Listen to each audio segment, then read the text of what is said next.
या तो स्टूडेंट, आज मैं फिर से आप लोगों के बीच एक जेई का नया क्वेश्चन लेकर के आया हूँ। ये क्वेश्चन 2020 को यानी 2020 को सेकंड शिफ्ट में 4 सितंबर को ये क्वेश्चन पूछा गया था। बहुत ही अच्छा क्वेश्चन है, बहुत ही प्यारा क्वेश्चन है, थोड़ा सा कॉन्सेप्चुअल है, बाकी कुछ नहीं है। देखिए क्वेश्चन में क्या कह रहा है। क्वेश्चन में कह रहा है ए पार्टिकल ऑफ चार्ज क्यू, एक पार्टिकल है जिसका चार्ज क्यू है और उसका मास m है, ठीक है।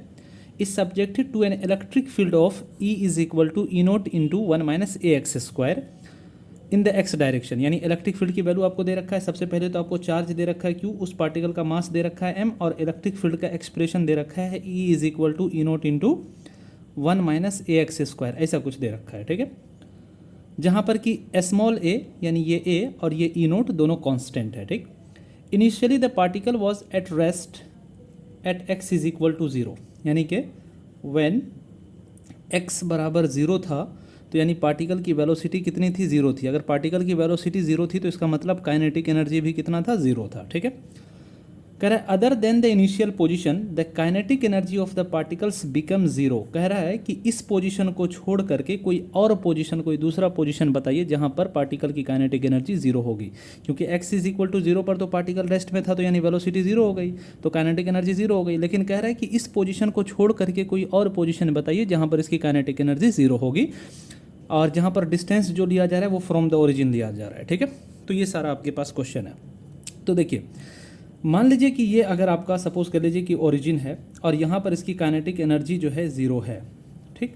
तो x is equal to something distance पे कहीं ना कहीं पे जाकर के मान लीजिए फिर से काइनेटिक एनर्जी 0 हो जानी है, ठीक है। यहाँ पर भी सपोज कर लीजिए काइनेटिक एनर्जी कितनी हो गई, 0 हो गई। तो इसका मतलब इस पोजीशन से इस पोजीशन तक में चेंज ऑफ काइनेटिक एनर्जी भी कितना होगा, डेल्टा के ई भी कितना होगा, 0 होगा, ठीक है।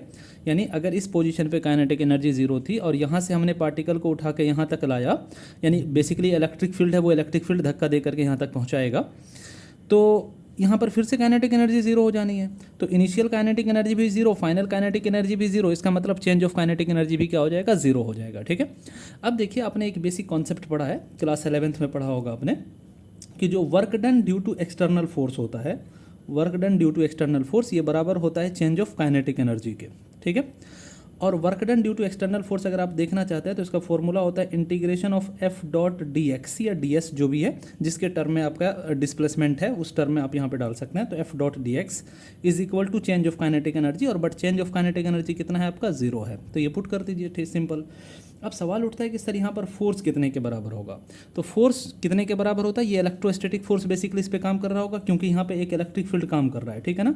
तो इलेक्ट्रोस्टैटिक फोर्स हमारा क्या होता है, Q इंटू ई के बराबर। तो यहाँ पर आप डाल सकते हैं इंटीग्रेशन ऑफ Q इंटू ई, और जबकि इलेक्ट्रिक फील्ड की वैल्यू जो है आपका E is equal to E naught into 1 minus a x square है। तो यहाँ पर आप बेसिकली पुट कर दीजिए ई नोट इंटू, और यहाँ पर है 1 minus a x square into हो जाएगा आपका d x is equal to, आप पुट कर सकते हैं 0, ठीक है।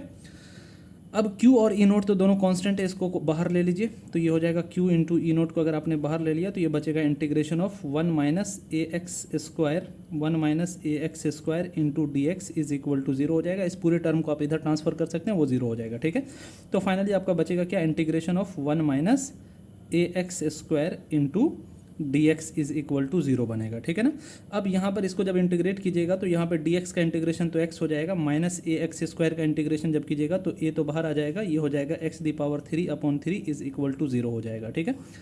अब अगर इसको हम सॉल्व करते हैं तो ये हमारा हो जाएगा कितने के बराबर, ये हो जाएगा हमारा A X cube is equal to हमारा हो जाएगा 3x के इक्वल, ठीक है। और यहाँ से अगर हम देखेंगे तो x से हम इसको काटेंगे तो x दी पावर 2 बचेगा, यानी कि आप ये कह सकते हैं कि हमारा जो सर हो जाएगा ए एक्स स्क्वायर, ये बराबर हो जाएगा 3 के। यहाँ से आप कह सकते हैं x square is equal to हो जाएगा 3/a के इक्वल। यहाँ से x इज इक्वल टू आप कह सकते हैं क्या, अंडर रूट ऑफ 3/a हो जाएगा, ठीक है ना।